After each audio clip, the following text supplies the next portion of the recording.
Opa, tudo bem? Como você está? Estamos aqui hoje para poder continuar o nosso projeto da leitura bíblica. É uma alegria, é uma, é uma honra, cara, estar aqui todos os dias, né, dia após dia, para ler aqui a palavra do Senhor junto com você. E, obviamente, né, junto com o nosso Pai, junto com Deus. Hoje nós vamos continuar no livro de Jeremias. Vamos ler do capítulo 35 até o 38, beleza? E hoje eu vou focar um pouco mais nas próprias explicações, né? O que o próprio rodapé de explicação que a Bíblia traz pra gente, beleza? Então, pega aí a tua Bíblia. Vamos dar início aqui em Jeremias capítulo 35. Palavra que Javé dirigiu a Jeremias na época de Joaquim, filho de Josias, rei de Judá. Vá aonde moram os recabitas, converse com eles e traga-os até o templo de Javé, até uma das salas, para fazê-los beber vinho. Tomei então Jezonias, filho de Jeremias, neto de Avisanias, junto com seus irmãos e filhos, toda a família dos recabitas. Levei-os ao templo de Javé, até a sala de Ben-Joanã, filho de Jegdalias, o homem de Deus, ao lado da sala dos chefes, em cima da sala de Maasias, filho de Selo, o porteiro. Coloquei diante dos recabitas jarras cheias de vinho e cálices, dizendo: bebam vinho. Eles responderam: não bebemos vinho, pois o nosso antepassado Jonadab, filho de Recabe, deu-nos esta ordem: não bebam vinho, nem vocês, nem seus filhos, para sempre. Também não construam casas, nem plantem cereais, nem formem vinhedos. Nada disso vocês terão, pois habitarão em tendas todos os dias da vida, para que assim vivam bastante sobre esta terra, onde vocês vivem como forasteiros. Nós obedecemos sempre ao que nos mandou o nosso antepassado Jonadab, filho de Recabe. Durante a vida toda jamais bebemos vinho, nem nós, nem nossas esposas, nem nossos filhos ou filhas. Não construímos casas para morar e não temos vinhedos ou qualquer terreno plantado. Moramos em tendas, obedecemos e fazemos tudo conforme nos mandou nosso antepassado Jonadab. Agora, quando Nabucodonosor, rei da Babilônia, invadiu o país, dissemos: vamos entrar em Jerusalém, para fugir do exército dos caldeus e dos arameus. É por isso que viemos morar em Jerusalém. Então Javé dirigiu a palavra a Jeremias: assim diz Javé dos exércitos, o Deus de Israel. Vá dizer ao cidadão de Judá e ao habitante de Jerusalém: será que vocês não vão aprender a lição nem obedecer à minha palavra? Oráculo de Javé. Cumpre-se a ordem de Jonadab, filho de Recabe, que proibiu seus filhos de beberem vinho, e eles não bebem vinho até hoje, porque obedecem às ordens do antepassado deles. E ao contrário, falei com vocês, tornei a falar, e vocês não me obedecem. Eu tenho mandado continuamente os meus servos, os profetas, para dizer a vocês: cada um se converta de sua má conduta e corrija suas ações. Não sigam e nem sirvam os deuses estrangeiros. Só assim vocês continuarão morando na terra que eu dei a vocês e aos seus antepassados. Mas vocês não quiseram me escutar, nem me obedeceram. Os filhos de Jonadab, filho de Recabe, observam as ordens do antepassado deles, mas este povo não faz caso de mim. Por isso, assim diz Javé dos exércitos, o Deus de Israel: farei cair sobre Judá e sobre os moradores de Jerusalém toda a desgraça com que os ameacei, porque falei com eles e não me obedeceram. Chamei-os e não me responderam. Quanto à família dos recabitas, assim disse Jeremias: assim diz Javé dos exércitos, o Deus de Israel: porque vocês obedecem às ordens do Jonadab, antepassado de vocês, e observam tudo o que ele ordenou e fazem tudo de acordo com as ordens dele. Assim diz Javé dos exércitos, o Deus de Israel: para Jonadab, filho de Recabe, nunca faltará alguém que esteja sempre na minha presença. trazendo aqui a explicação que a Bíblia traz para a gente do capítulo 35, diz o seguinte: estamos em 597 a.C. Jeremias se serve de um exemplo vivo para criticar a infidelidade de Judá. Os recabitas são capazes de obedecer às tradições de seus antepassados. Judá, porém, não é capaz de ser fiel às ordens de Javé. O exemplo de um clã que é peregrino permanente torna-se sinal do exílio que Judá terá que experimentar em breve. Vamos aqui agora para o capítulo 36. No 4º ano de Joaquim, filho de Josias, rei de Judá, Javé dirigiu esta palavra a Jeremias: tome um pergaminho e escreva nele tudo o que eu lhe disse sobre Israel, sobre Judá e todas as nações, desde o dia em que comecei a falar com você no tempo de Josias até hoje. Quem sabe a gente de Judá toma conhecimento de toda a desgraça que eu estou planejando fazer contra eles, para ver se cada um se converte de sua má conduta e eu possa perdoar suas faltas e pecados. Arrependimento é necessário, né?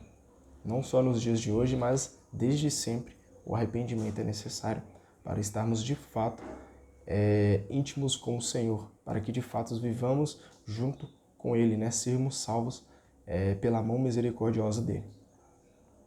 Então Jeremias chamou Baruque, filho de Nerias, que escreveu num pergaminho tudo o que Javé tinha dito a Jeremias e que este ia ditando. Depois Jeremias disse a Baruque: estou preso e não posso ir ao templo de Javé. Vá você e leia neste pergaminho as palavras de Javé que eu ditei e você escreveu.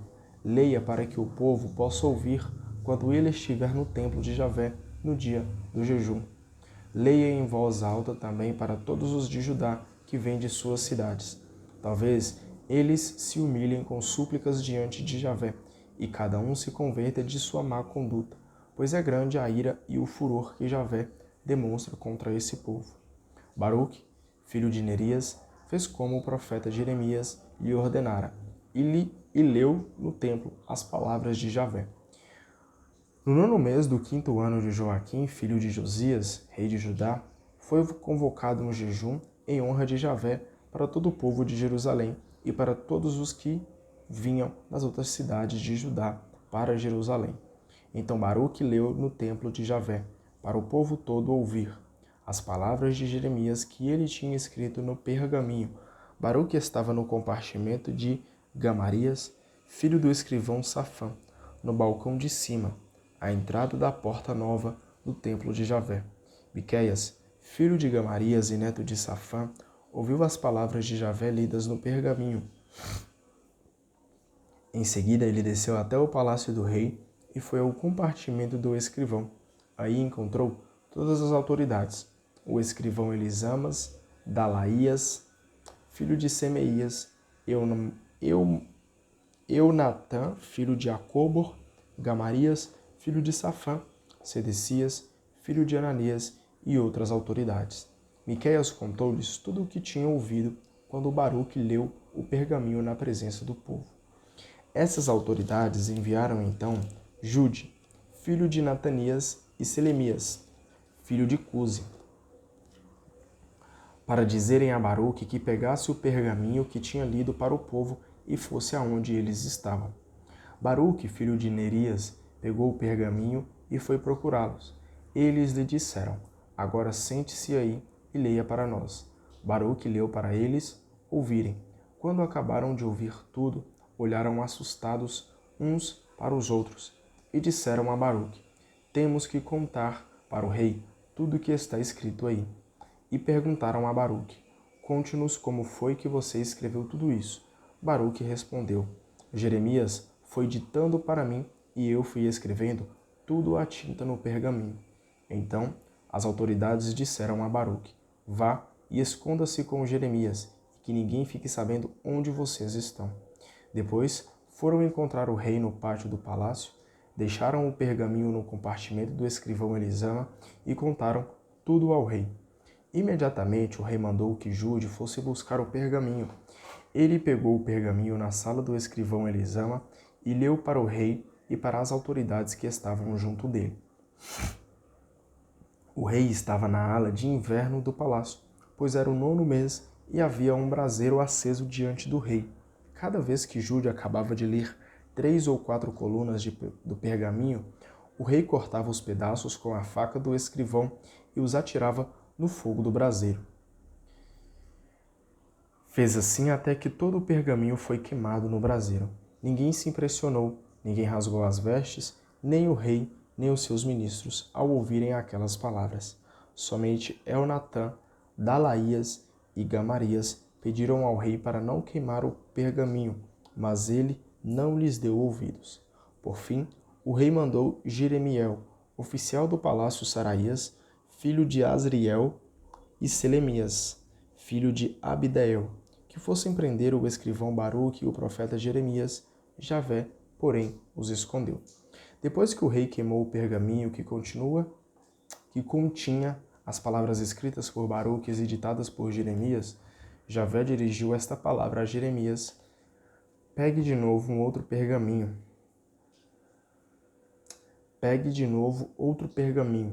e escreva nele tudo o que estava escrito no primeiro pergaminho que Joaquim, rei de Judá, queimou. Você deverá dizer o seguinte a Joaquim, rei de Judá: Assim diz Javé, você queimou o pergaminho dizendo: Por que você escreveu nele que o rei da Babilônia virá, sem dúvida nenhuma, destruir este país, e dele fará desaparecer os homens e os rebanhos? Por isso, assim diz Javé sobre Joaquim, rei de Judá: ele não terá um descendente no trono de Davi. O seu cadáver ficará exposto ao calor do dia e ao frio da noite. Eu castigo nele, na sua família e nos seus ministros os pecados que cometeram. Trarei para eles, para os habitantes de Jerusalém e para os cidadãos de Judá, todas as desgraças de que eu falei e eles não quiseram ouvir. Jeremias pegou então outro pergaminho e o entregou ao escrivão Baruque, filho de Nerias, que escreveu tudo o que estava no pergaminho que Joaquim, rei de Judá, havia queimado. Acrescentou ainda muitas outras palavras semelhantes, trazendo também o destaque da explicação que essa Bíblia traz aqui para a gente. Diz o seguinte: em 605 a.C., o rei da Babilônia entra em cena e as palavras de Jeremias adquirem trágica atualidade. Impedido de falar publicamente, o profeta recorre à palavra escrita, através do seu secretário Baruque. Então nós vemos aqui, que ele já começou a escrever para que a palavra de Deus chegasse para as pessoas que precisavam ler aquela palavra. O texto mostra que a palavra profética não fica aprisionada, ela vai até as autoridades e questiona profundamente. As autoridades podem rasgar e queimar essa palavra, mas não conseguirão anular a ação de Deus que ela anuncia. Então, pode tentar fazer o que for. Pode tentar rasgar, pode tentar queimar, pode tentar proibir a palavra do Senhor, mas nada daqui que está escrito, vai deixar de ser cumprido. Nada que é promessa de Deus vai deixar de ser cumprido. Nenhuma vírgula vai deixar de ser cumprida. Por isso, homens podem tentar abafar a palavra do Senhor, mas Deus ele é muito mais poderoso do que isso. A palavra do Senhor é muito mais poderosa do que isso. Tudo que é promessa de Deus há de se cumprir.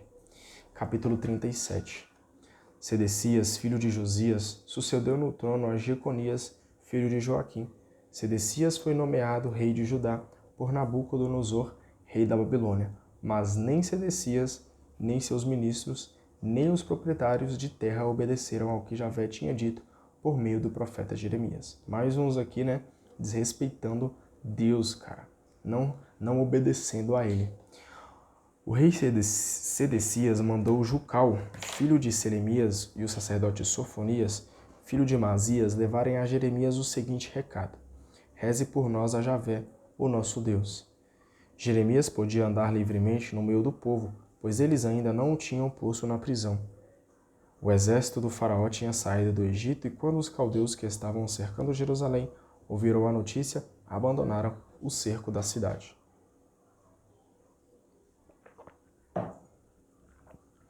Então Javé dirigiu esta palavra a Jeremias: assim diz Javé, o Deus de Israel, ao rei de Judá, que mandou me procurar. Você dirá: Fique sabendo que o exército do faraó, que se pôs em marcha para vir ajudar vocês, acaba de voltar para o seu país, o Egito. Os caldeus voltarão para atacar esta cidade, ocupá-la e incendiá-la. Assim diz Javé. Não se iludam pensando que os caldeus acabarão o cerco, pois eles não irão embora. E mesmo que vocês arrasassem todo o exército dos caldeus que está em guerra contra vocês e só deixassem sobrar feridos, cada um deles se levantaria de sua tenda para incendiar esta cidade. Quando o exército dos caldeus se afastou de Jerusalém por medo do exército do faraó, Jeremias saiu de Jerusalém para ir ao território de Benjamim, receber uma herança de seus parentes. Quando ele se encontrava na porta de Benjamim, estava aí um chefe da guarda chamado Jerias, filho de Selemias, neto de Ananias, que o prendeu, dizendo: "Você está passando para o lado dos caldeus." Jeremias respondeu: "É mentira. Claro que não estou passando para o lado dos caldeus." Jerias, porém, não acreditou e prendeu Jeremias, levando-o em seguida às autoridades. As autoridades ficaram indignadas com Jeremias. Depois de torturá-lo, o prenderam na casa do escrivão Jonatas, que eles tinham transformado em cadeia. Jeremias foi levado para uma cela subterrânea, onde ficou preso por muito tempo. Olha para você ver. Aquele ali, onde Deus enviou, cara, foi preso. E nós percebemos aqui, né, um pequeno detalhe, que o profeta Jeremias foi preso, o profeta Jeremias tentaram calar, o profeta Jeremias passou por grandes perrengues, né? Mas, cara, isso aqui não é nem o mínimo do que Deus passou, do que Jesus passou. Então nós entendemos que Jesus, cara, ele passou por um perrengue muito difícil. Ele passou por uma luta, cara, muito complicada. Imagina, se Jeremias é que foi preso, tentaram calar Jeremias, imagine Jesus, cara, que foi flagelado, cuspiram na cara dele, cara, bateram nele, deram uma cruz para ele carregar, e mais do que tudo isso, uma cruz onde tinha pecados de cada um de nós, ou seja, uma cruz pesadíssima, um fardo pesadíssimo, que nenhum mais seria capaz de carregar se não fosse Jesus.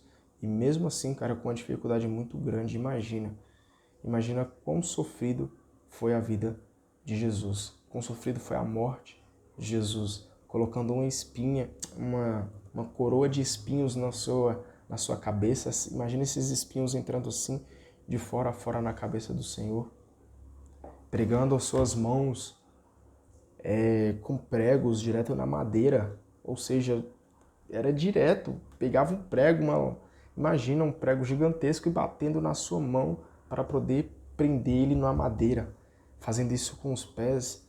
Meu irmão, até arrepio, mas, cara, o que seria de Jesus? O que seria de nós? O que seria de nós se não fosse Jesus? Nada. Nada, nada, nada. Então Jesus, ele nos salvou. Jesus, ele nos libertou de todas as tristezas, todos os pecados, de todas as coisas ruins deste mundo, para que a gente possa morar ao lado dele. Porque nós não merecemos. Sendo bem sincero, eu não mereço. Eu não mereço. Sendo bem sincero, você que está vendo esse vídeo aqui, também não merece. Mas ele nos ama tanto que ele morreu na cruz em prol de nossos pecados, para nos salvar. Mesmo sem merecer, para que a gente possa morar junto com ele. Então se arrependa. Se arrependa enquanto é tempo. Talvez amanhã seja tarde demais.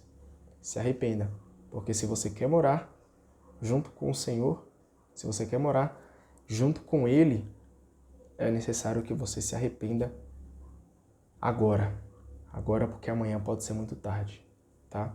Ame a Deus sobre todas as coisas, ame ao nosso próximo como a ti mesmo, e vamos viver os propósitos do Senhor, pois Ele é o nosso Salvador, e é com Ele que nós queremos morar, é com Ele que eu quero morar, E você quer morar com ele também? Faça o seu arrependimento e volte a viver junto com o Senhor. O rei Sedecias mandou buscar Jeremias no seu palácio secretamente. O rei lhe perguntou: Você tem alguma palavra de Javé? Jeremias respondeu: Tenho. Você vai ser entregue nas mãos do rei da Babilônia. Depois, Jeremias disse ao rei Sedecias: Que mal eu fiz a você ou aos seus ministros ou a este povo para que vocês me mandassem colocar na prisão? Onde é que estão os profetas de vocês que diziam: O rei da Babilônia não virá contra vocês, nem invadirá o país? Agora, por favor, que vossa majestade me atenda e que a minha súplica chegue até o rei. Não me mande de volta para a casa do escrivão Jonatas. Não me deixe morrer aí. O rei Sedecias mandou deixar Jeremias no pátio da prisão e dar-lhe todo dia um pão vindo da rua dos padeiros, enquanto houvesse pão na cidade. Foi assim que Jeremias ficou no pátio da prisão. Vamos aqui agora para o capítulo 38. Safatias, filho de Matã, Gedalias, filho de Faço, Jucal, filho de Selemias, e Faço, filho de Melquias, ouviram o que Jeremias disse a todo o povo. Assim diz Javé: Quem ficar nessa cidade morrerá pela espada, pela fome e pela peste. Quem passar para os caldeus será tomado como despojo, mas conservará a vida. Assim diz Javé: Esta cidade será entregue nas mãos do exército do rei da Babilônia, para que a conquiste. Então os altos funcionários disseram ao rei: Mande matar este homem, pois ele, falando assim, está desencorajando os soldados que ainda restam nessa cidade, e também todo o povo. Este homem não busca o bem do povo, e sim a desgraça. O rei Sedecias responde: Ele está nas mãos de vocês, pois o rei não tem força nenhuma contra vocês. Então eles pegaram Jeremias e com uma corda o puseram dentro do poço do príncipe real Melquias, no pátio da prisão. Como no poço não havia água, mas só barro, Jeremias ficou atolado no barro. O etíope Ebed-Meleque, que era eunuco e servia no palácio do rei, ouviu falar que eles tinham colocado Jeremias no poço, enquanto o rei estava sentado junto à porta de Benjamim. Ebed-Meleque saiu do palácio e disse ao rei: Majestade, esses homens agiram mal contra o profeta Jeremias, jogando-o no poço. Ali ele vai morrer de fome, pois não existe mais pão na cidade. Então o rei ordenou a Ebed-Meleque, o etíope: Leve com você 3 homens e tirem o profeta Jeremias do poço, antes que ele morra. Ebed-Meleque levou os homens, entraram no palácio, foram até o porão, onde pegaram uns trapos e uns panos velhos.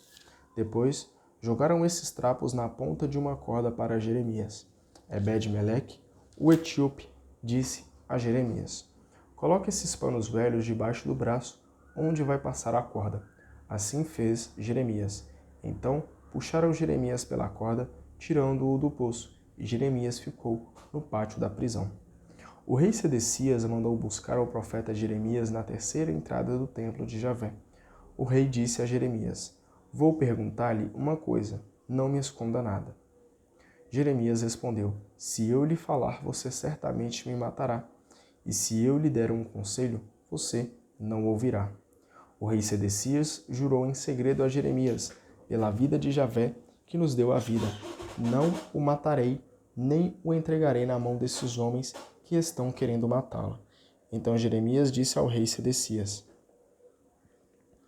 Assim diz Javé dos exércitos, o Deus de Israel: Se você sair da cidade para se entregar aos generais do rei da Babilônia, você conservará a vida, e esta cidade não será incendiada. Você e sua família conservarão a vida. Se você não se entregar aos generais do rei da Babilônia, esta cidade cairá nas mãos dos caldeus, que a incendiarão e você não escapará. O rei Sedecias disse: Tenho medo dos judeus que passaram para o lado dos caldeus. Temo ser entregue nas mãos deles e que me maltratem. Jeremias disse: Não vão entregá-lo. Preste atenção nesta palavra de Javé que eu lhe transmiti. Tenha confiança e você salvará a sua vida. Se você não estiver disposto a se entregar, este é o oráculo que Javé me comunicou. Todas as mulheres que sobrarem na corte do rei de Judá serão levadas para os generais do rei da Babilônia e cantarão assim: os seus bons amigos o enganaram e o venceram. Afundaram os pés de vocês na lama e foram embora. As mulheres e os filhos de você vão ser levados para os caldeus, e nem você escapará das mãos dele. Ao contrário, você vai ficar prisioneiro ao rei da Babilônia e esta cidade será incendiada. Sedecias disse a Jeremias: que ninguém fique sabendo dessa mensagem, senão você morre. Se os chefes souberem que eu estive conversando com você e vierem lhe perguntar: conte-nos o que foi que você disse ao rei e o que ele disse a você, não esconda nada, que nós não vamos matá-lo. Você então responderá: eu estava pedindo ao rei que não me mandasse de volta para a casa de Jonatas, para não morrer aí. Todos os chefes foram procurar Jeremias para fazer-lhe perguntas, mas ele respondeu tudo de acordo com o que o rei lhe tinha mandado falar. Eles então ficaram quietos, pois a conversa não foi ouvida. Jeremias ficou no pátio da prisão até a tomada de Jerusalém. Assim a gente finaliza com a leitura, mas trazendo aqui a explicação do capítulo 38, ele diz o seguinte para a gente: o rei Sedecias está dividido entre o respeito ao profeta e a pressão dos grupos nacionalistas que querem a todo custo resistir ao ataque babilônico. O rei procura uma solução conciliatória, mas Jeremias o desilude. Então nós vemos aqui, né? O que será que vai acontecer aqui? Amanhã estamos de volta para a gente poder finalizar, né? Finalizar assim, né? Finalizar é modo de dizer. Ainda tem alguns capítulos aqui, mas para a gente poder dar continuidade no livro de Jeremias. Beleza? Muito obrigado pela tua participação aqui. Se for da vontade do Senhor, amanhã estaremos aqui de volta, tá bom? Um beijo, um abraço para você, que Jesus te abençoe muito. Abençoe você e abençoe a sua família, tá bom? Até mais. Tchau, tchau.